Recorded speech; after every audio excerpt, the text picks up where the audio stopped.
Okay, when you think of a university, what's the first thing that pops into your head? Lecture halls, big libraries, maybe a campus tucked away in one city, right?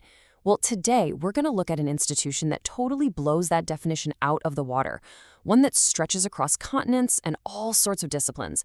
This is the story of the Aga Khan University.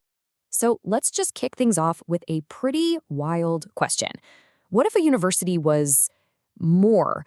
What if its whole mission wasn't just about handing out degrees, but about actually getting its hands dirty, building healthier, stronger societies from the ground up?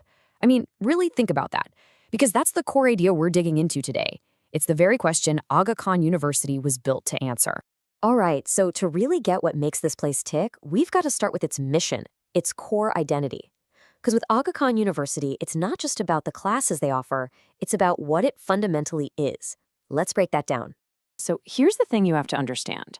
Aga Khan University, or AKU for short, is kind of playing two roles at once. Yep. On one hand, it's a private research university, just like you would expect.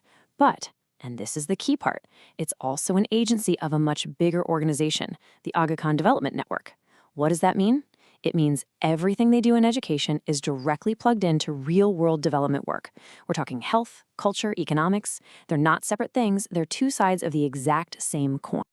Now, every huge global network has to start somewhere, right? It doesn't just appear out of thin air. For AKU, that first seed was planted in Pakistan with a really powerful and focused vision. This is where the story really gets going. Okay, let's roll back the clock to 1983. This is a big deal. AKU is officially chartered as Pakistan's first ever private international university. Then, just 2 years later, in 1985, the Aga Khan University Hospital in Karachi opens its doors. You can already see the pattern, right? They're linking world-class healthcare with education from day one. By '89, the first class of doctors graduates, and by '94, they're expanding into training teachers too. The blueprint was set. So from that first seed in Pakistan, the vision started to grow. And it didn't just grow randomly. It began branching out super deliberately across the world. So let's take a look at how that initial foundation really blossomed into the global force it is today. So just how far did it spread? I mean, how big are we talking here?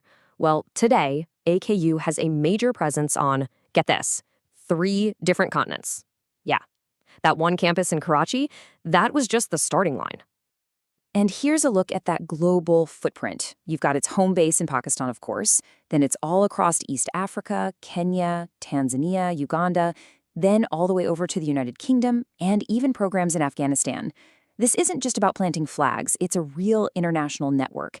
And the whole point is to serve local communities, but with world-class standards. Okay, so being in a bunch of countries is impressive, for sure. But what about actual impact? What about influence? Well, it turns out this physical growth went hand in hand with a serious commitment to high-impact research, especially in the health sciences. And you don't have to just take my word for it. Check out this quote. AKU publishes more research in top-tier, internationally recognized journals than any other university in Pakistan. That's huge. They're not just playing the game, they are setting the standard for the entire country. But if you really want to see what that leadership looks like, wow, look at this. When you're talking about biomedical research in Pakistan, AKU is responsible for 75% of it. Let that sink in. Not 10%, not 25, 75. 3/4 of the entire country's output comes from this one institution. That is absolutely staggering. And this impact isn't just stuck in academic papers, it's on the ground, in their hospitals. AKU's hospitals in both Pakistan and East Africa were pioneers. They were the very first in their regions to get accredited by the Joint Commission International. Now that's basically the global gold standard for quality in healthcare. So they didn't just build hospitals, they built centers of excellence that literally raised the bar for what quality patient care could and should be for everyone else.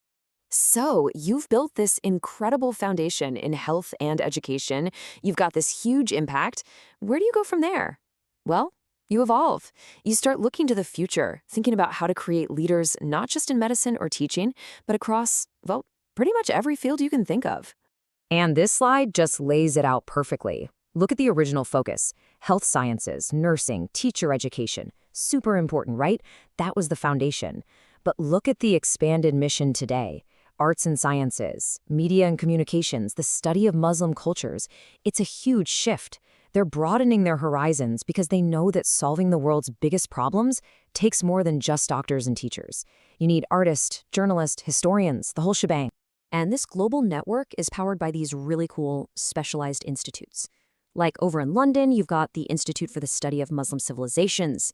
In Kenya, there's a whole graduate school for media and communications. And of course, the Institutes for Educational Development are still going strong in Pakistan and Tanzania.